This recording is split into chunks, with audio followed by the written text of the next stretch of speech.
Alright, so I'm gonna show you guys some stuff to do to prepare for Vault of Glass.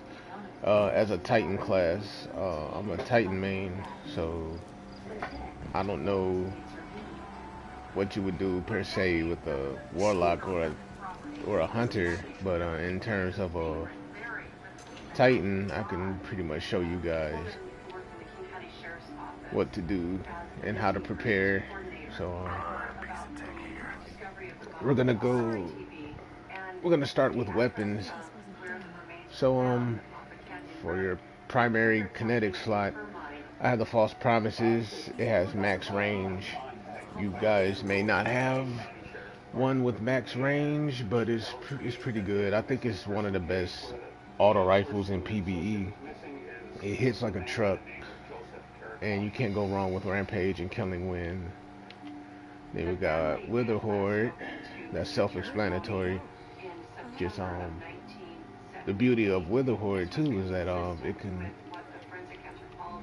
it has auto loading holster. So basically it can reload by itself.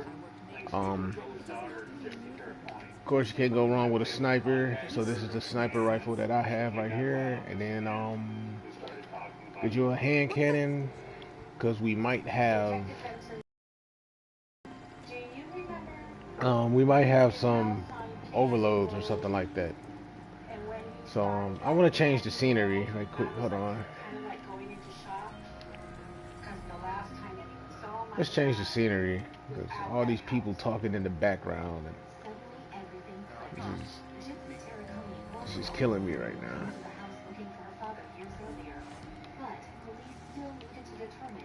Alright, go right here.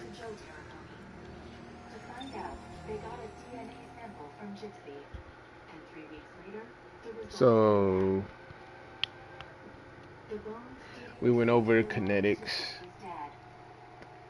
So like I said, bring a decent auto rifle. Some people don't like the False Promises. I don't understand why when this thing has max range, man. It has more range than a damn Night Watch. But anyway, I will rock this. Plus it might be anti-barriers, we don't know. Wither Horde. Secession. Then bring a nice, decent hand cannon. Might have some overloads. We might have some barriers, so bring that auto rifle. Wither Horde is self-explanatory. Like I said, it could you could defend confluxes that way, and you can also defend the plates with Wither Horde. So we're gonna go to our energy slot. So this is a no-brainer. The null composure. Um, because it has reservoir burst, so we can definitely clear a lot of ads. Plus, we're dealing with Vex, so the Vex has void shields, so it would really be good to have this null composure. I am a fusion rifle buff, so I love fusion rifles. I'm going with Jotun. They're not gonna be any solar shields because they're Vex, but Jotun is still an all-around good fusion rifle. It hits hard. You can do boss damage with it. It's pretty good in clearing ads. So then we're gonna go right here, the Deafening Whisper.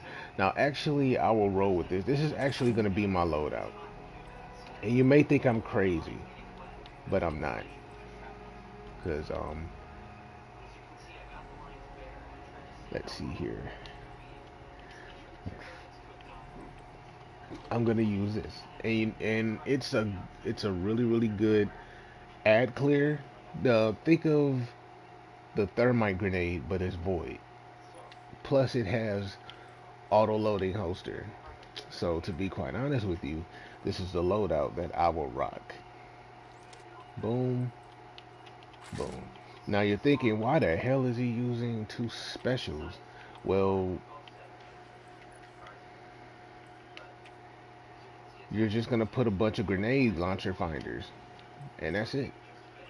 You'll have grenade launcher ammo for days. Just put some grenade launcher scavenger, and then you'll be good. Trust me, you will be good. So basically, I will rock this loadout right here because both of these grenade launchers has auto loading holsters. So I can shoot a grenade launcher, pull out this grenade launcher, shoot this grenade launcher, then pull this grenade launcher back out, and I will still have ammo.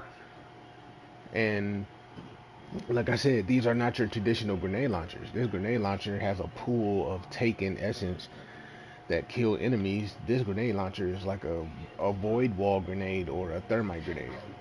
So you can't go wrong with auto loading holster with 2 grenade launchers with grenade launcher finder. It would be really advantageous if you can do that with the first encounter when you're protecting the plates. That's just my opinion. You know. So or you can rock this. Vouchsafe is pretty good. Make sure you have Dragonfly on it. Since you're going to be clearing a lot of ads, Dragonfly will come in handy because it will blow up a bunch of enemies if they're clustered together. Plus, we might have barriers, so it's good to bring a scout rifle. Then we have Telesto. Telesto self-explanatory. You can clear and defend the conflux with Telesto. Shoot it on the ground. Enemies will run on top of it and blow up. Basically, you can't go wrong with that. Divinity, you can't go wrong with Divinity because we're probably going to need a debuff. One of the enemies or one of the bosses. So, bring a decent sniper. So I got me a Frozen Orbit auto-loading holster. Most of my weapons have auto-loading holster because I don't like reloading. So it makes things a lot easier. We're gonna have some hobgoblins that are snipers, so it's really good to just bring a decent sniper with me. Right? Bring Annoying Hunger. You can't go wrong with Annoying Hunger. It's a decent weapon, all around good weapon. You could put anti-barrier with it, shred enemies, and not to mention it's void. And we're gonna be dealing with Vex, so we're gonna have a lot of void. Arsenic Bite. Now, I would say get Trinity Ghoul, but Arsenic Bite is a poor man's Trinity Ghoul because of the Rampage and the Explosive Head. And if you have the Explosive Head with Rampage, you can do a lot of damage. And plus his arc, and normally Harpies are arc. So this would be good for clearing out Harpies or clearing out ads in general. Got the Waking Visual. Make sure you have Dragonfly. Any weapon that you have, please bring Dragonfly if you have it. Put Dragonfly spec on your weapon as well, because when you shoot the enemies, it'll cause an explosion, and if they're clustered together, you can kill more than one enemy. So make sure that your weapons have Dragonfly. Or Firefly. So I got Waking Visual. You know, we might run into some overloads, so bring a hand cannon. As far as heavy, you know, Tomorrow's Answer, you can't go wrong with it. Tracking module, unrelenting, kill a couple of enemies, I'll heal myself. Little boss spec, can't go wrong. Plus it's void, can't go wrong with that. I'm gonna bring the Crown Splitter. This Crown Splitter has Whirlwind Blade and Thresh, which is pretty good. I can kill enemies and get some of my super back, so that's very important. This is a very powerful sword. I would pick this sword over the Fallen Guillotine at any day. So let's switch this. So you're thinking, what the hell is he doing right here? So got the Colony. I know people probably laughing, why the hell has he got the Colony? But if you think about it, Colony is pretty good because with the Colony, it tracks enemies. You can clear ads to clear the confluxes. You can just shoot Colony down the stairs in the second encounter and kill all the ads. The Vex has void shields, So it's really good to use a void weapon, and what better way to use is a void grenade launcher that tracks enemies. And if you're in a firefight and you have to take cover, you could take cover behind a wall and shoot colony at a random location, and it will track the enemy while you're taking cover behind a wall if you're, in danger. So I think that colony might work, you know. So I feel like this might be a really good weapon for ad clear, and I wouldn't depend on it for DPS. I wouldn't use it on Atheon, of course, you know, but I wouldn't use it on the Templar per se, but I would definitely use this in the first encounter and at least the second encounter in terms of protecting the confluxes. I think this will be a really good weapon. Anarchy, self-explanatory. You can clear ads. You can save yourself by shooting Anarchy on the ground and standing next to it.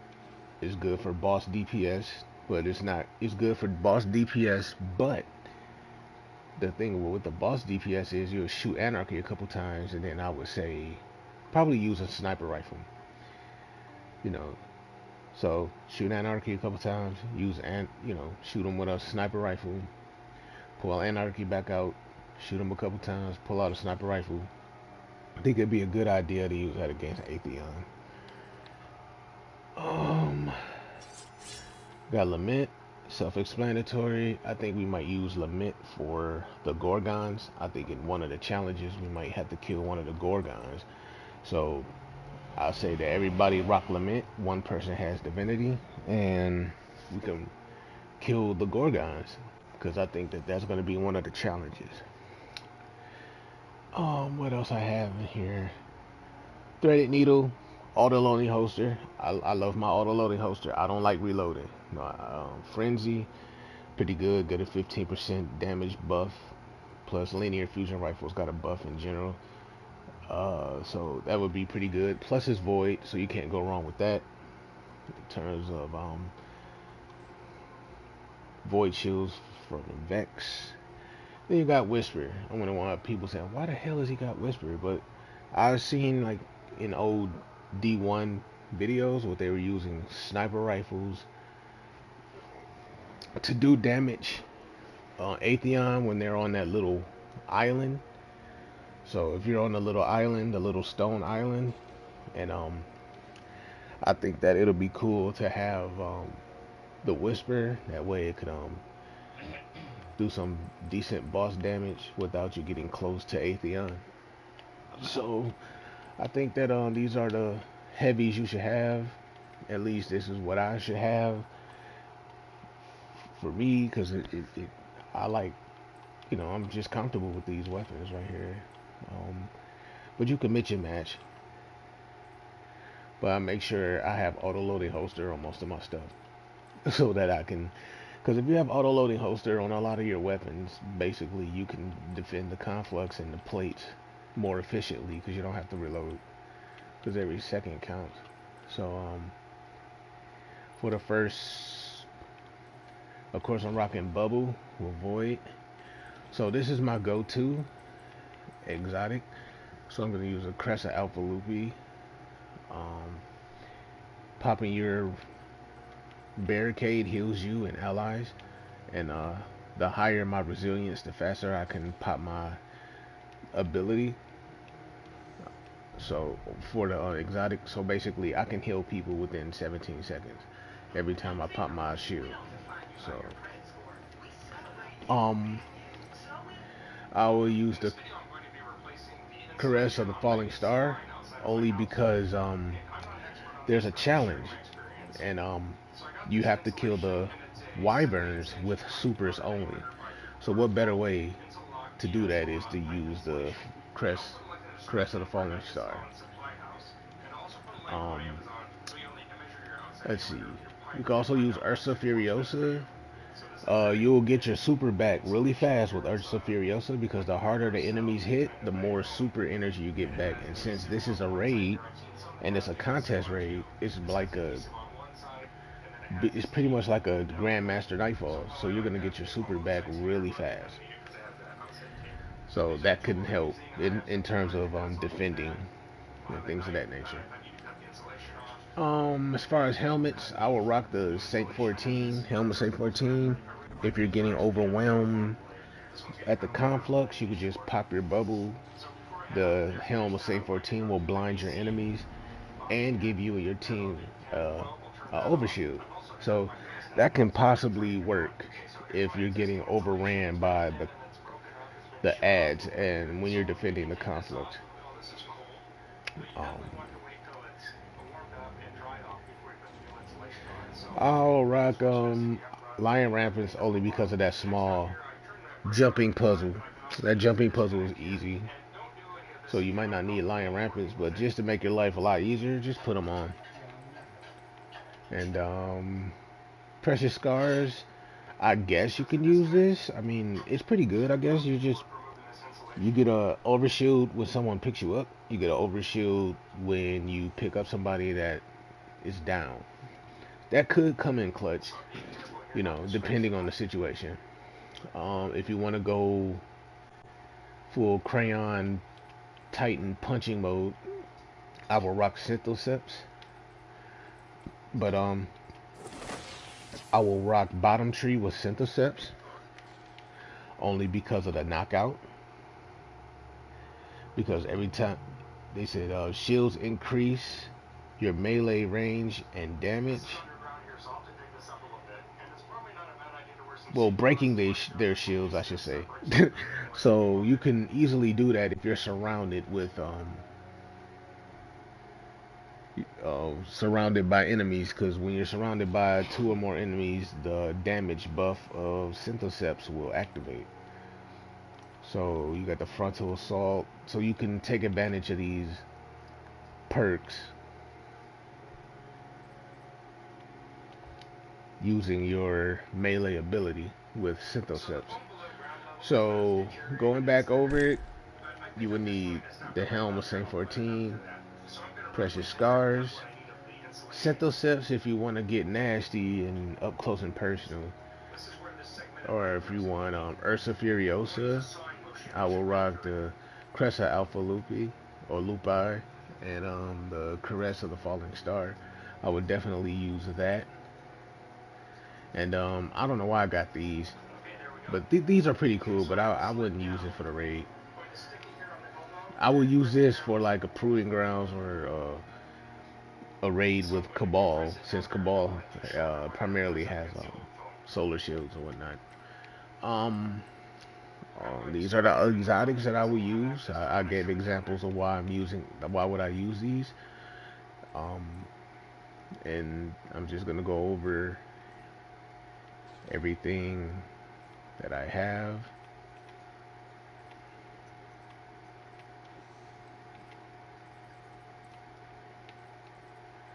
So yeah, my clan are gonna try to attempt Vault of Glass. We have two teams already prepared and ready to go, and we have a couple of reserves that's standing by to help out with if needed.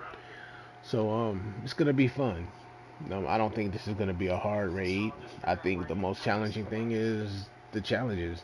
Other than that, these are the weapons that I'm using, and you don't have to use these if you don't want to, but they're just suggestions. Um, I tried to get every weapon I can possibly think of that I can use. That's going to be helpful, so I won't have to keep going in and out of my vault. I have everything I need. Make sure you have a lot of glimmer too, because you're going to be changing mods constantly. So that's it. I hope this helps, and good luck on Vault of Glass.